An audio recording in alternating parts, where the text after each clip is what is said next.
Bonjour et bienvenue dans ce nouveau numéro de Patsy fait des interviews présenté par Patsy Monsoon et mon invité du jour Aurélien Cressely pour son livre Par-delà l'oubli. Bonjour Aurélien. Bonjour Voilà, Patsy. je suis ravi de te recevoir pour parler de ton premier roman. Comment tu te sens à la sortie du premier livre?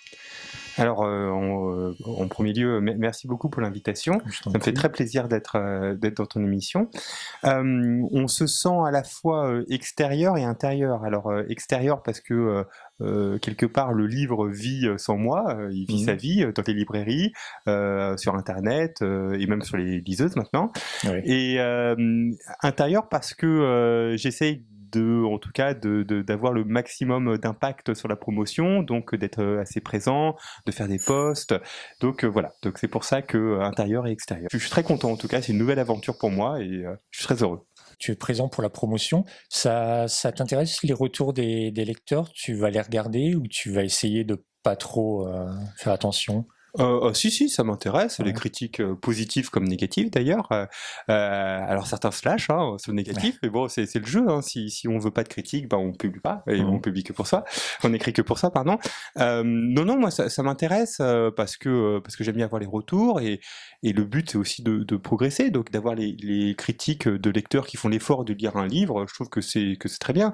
Et encore, je le redis, qu'elles soient positives ou négatives. C'est un livre qui a commencé par un hasard, si j'ai bien vu. Tu te promenais dans la rue. Est-ce que tu peux nous raconter un petit peu? Tu l'as déjà raconté, mais... Ouais, mais je vais raconter parce qu'en fait, c'est quelque part une belle histoire, je trouve. C'est une histoire aussi sur la mémoire. Parce que, effectivement, ça a commencé tout simplement en allant faire mes courses. Alors, je dis pas le magasin, mais c'était un magasin alimentaire qui se trouvait au croisement de la rue Cardinet et de la rue René Blum. Et, c'est vrai que j'étais passé devant à plusieurs reprises en me demandant si la rue René Blum avait, donc le nom René Blum, et il avait un lien avec Léon Blum. Parce que je connaissais bien Léon Blum, je m'étais renseigné, j'avais vu que c'était le frère cadet, mais j'avais pas vraiment poussé beaucoup plus loin mes recherches. C'était resté un peu en suspens. Et puis j'ai lu le livre d'Anne Sinclair, La rafle des notables, dans lequel elle évoque le passage de son grand-père, Léon Schwartz, dans le camp de Compiègne. Elle parle de René Blum comme un personnage central, un personnage fascinant, et surtout, voilà, c'est un personnage très important dans le camp, une figure intellectuelle, et c'est la première fois vraiment que j'entends quelqu'un parler de René Blum, et donc j'ai commencé à rechercher, et j'ai vu effectivement que c'était un personnage central des arts et du spectacle de la France de la première moitié du XXe siècle. Je me suis dit qu'il y avait peut-être quelque chose à faire, parce que je trouvais ça injuste que la mémoire de René Blum soit si méconnue. Le personnage m'a vraiment fasciné, donc c'est pour ça que j'ai décidé d'écrire sur lui, et réparer peut-être avec, en tout cas, en toute humilité, mais avec mes petits moyens, mais réparer quelque part l'injustice faite de son oubli. C'est un travail donc, qui t'a pris plusieurs années. Comment tu as travaillé? D'abord des recherches et après l'écriture, j'imagine? Tout à fait. Alors d'abord, c'était des recherches historiques. Alors, recherches historiques qui se divisent peut-être en trois parties. Le premier, c'est vraiment comme c'est toujours en entonnoir, donc on regarde le cadre historique général. Bien entendu, il y a les recherches des historiens, le contexte, puis il y a eu les témoignages qui ont été faits sur lui dans les camps. Alors là, le mémorial de la Shoah dispose d'un fonds très intéressant, puisqu'ils ont fait un énorme travail avec les survivants des camps, ou ceux qui ont pu s'en sortir, de d'écrire et de dire ce qui s'est passé. Donc du coup, à plusieurs reprises, il y a eu beaucoup de témoignages, qui évoquaient René Blum. Donc ça, c'était très intéressant. Et puis j'ai regardé sa correspondance pour essayer de coller au mieux au personnage, d'aller au plus proche de ce qu'il pouvait penser par rapport à sa correspondance, même si ça restait, bien entendu, partiel. C'est un travail que tu as mis longtemps à faire. C'est pas une commande. Gallimard a accepté de te publier. Une fois terminé, si tu n'avais pas eu une maison d'édition, tu serais tourné vers l'auto-édition. Tu n'aurais pas fait tout ça pour rien, j'imagine. Oui, alors j'avais beaucoup pensé à l'auto-édition, même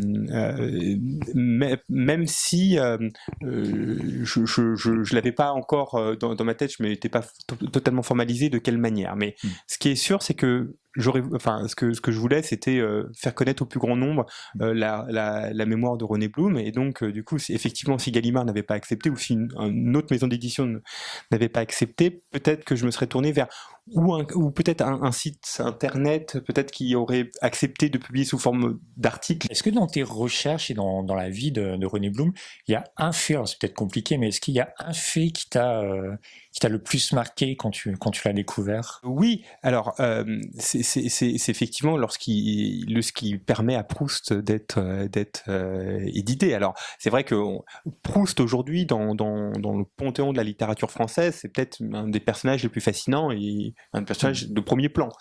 Et le fait que Proust n'ait pas réussi à se faire publié en 1913 lorsqu'il a fini son premier opus de la recherche et qu'il se tourne vers René Blum pour qu'il puisse lui-même faire l'intermédiaire avec Bernard Grasset, alors bien même que c'est Proust qui paye puisque c'est un compte d'auteur. C'est vrai que ça m'a marqué parce que déjà d'une part ça m'a marqué pour deux raisons, pour l'histoire, la petite histoire de Proust bien entendu, mais également sur le fait que René Blum était un personnage lui aussi de premier plan dans la culture française et dans l'intelligentsia française à l'époque. C'est un travail historique, on ne peut pas savoir les dialogues exacts qu'il y a eu, donc il y a eu un peu de fiction dans ce livre. Comment on fait pour pas trop franchir la ligne d'un côté ou de l'autre? Alors c'est extrêmement difficile et c'est les questions qu'on se pose à chaque fois qu'on écrit une ligne. Pour moi, je me suis dit, et je le mets à la fin du livre, c'est qu'il y a un cadre historique qui est vrai et il y a une vie privée qui est inventée. Et donc du coup, je me suis fié à ça. Bien entendu, les dialogues ont été inventés, certains, pas tous, parce que lorsqu'il y a une note de bas de page, c'est que je les ai repris des témoignages, mais presque l'ensemble des dialogues ont été inventés. Mais si on veut pas aller dans la biographie, aller dans le roman et donc du coup dans la fiction, il faut forcément à un moment se mettre un cadre, et moi je l'ai pris comme le cadre historique est vrai et donc du coup toutes les étapes de la vie de René Blum ont été respectées. En revanche, ce qui se passe à l'intérieur, sa vie privée, sa vie sentimentale, ce qu'il a pensé, ses émotions, je les ai retraduits avec ce que j'ai pu voir de ces témoignages, mais forcément ça reste de la fiction. Pour moi c'était important parce que c'était aussi, dans le cadre de ce roman, c'est aussi montrer ce qu'était l'époque, la grande époque, celle de René, puisque le livre est construit autour d'un double fil narratif, son ascension vers le succès, d'une part, mais également sa descente aux enfers. Et donc c'est aussi montrer cette double époque, cette époque fastueuse, française, mais également cette époque aussi plus honteuse pour nous. On est avec lui dans le camp, on ressent ses émotions, on avait vraiment l'impression d'y être, et ça, c'est vraiment ce que j'ai aimé dans ton livre, justement. C'est gentil, merci beaucoup. J'ai été, après, ça reste, l'écriture reste de l'émotion, donc j'ai essayé aussi de traduire tel que j'avais pu le lire. C'est difficile de traduire une période où des situations si difficiles. C'est très difficile. Il y a énormément de témoignages qui essayent de décrire cette situation-là. Alors bien entendu, moi j'y étais pas, donc on peut pas comprendre l'indicible. On peut pas comprendre ce qui est indicible, mais en tout cas, j'ai essayé de le faire comme je le ressentais. Et tu l'as précisé, effectivement, on navigue entre deux époques. Comment s'est fait le travail d'écriture? J'imagine que tu as écrit le livre dans le sens de la lecture, ou tu as écrit séparément? Séparément. C'est pas du tout de manière linéaire que j'ai écrit le roman. Je l'ai écrit vraiment. J'ai écrit un peu. En fait, comme le livre est sur des flashs et sur des périodes de la vie, j'ai beaucoup écrit sur un chapitre sur deux. Comme c'est un chapitre sur deux, j'ai beaucoup écrit de manière linéaire dans les camps. Et j'ai ensuite réintroduit ensuite j'ai écrit peut-être 6 mois après les passages sur la vie de René Blum, donc sur son ascension. Voilà. Le résultat est très, très intéressant, on apprend beaucoup de choses, on sent ta passion, voilà, on sent, même quand tu en parles, on sent la passion que tu as pour le personnage et pour ton livre, donc ça fait plaisir. Voilà, moi je vous invite tous à lire le livre Par-delà l'oubli, donc paru chez Gallimard d'Aurélien Crécy. Voilà, merci à toi Aurélien en tout cas. Merci beaucoup Patsy pour ton invitation. Je t'en prie, au plaisir pour le prochain. Bon, avec grand plaisir. Le rendez-vous est pris. Et puis moi je vous retrouve très bientôt avec un nouvel invité, et d'ici là, passez une bonne journée. Au revoir. Au revoir.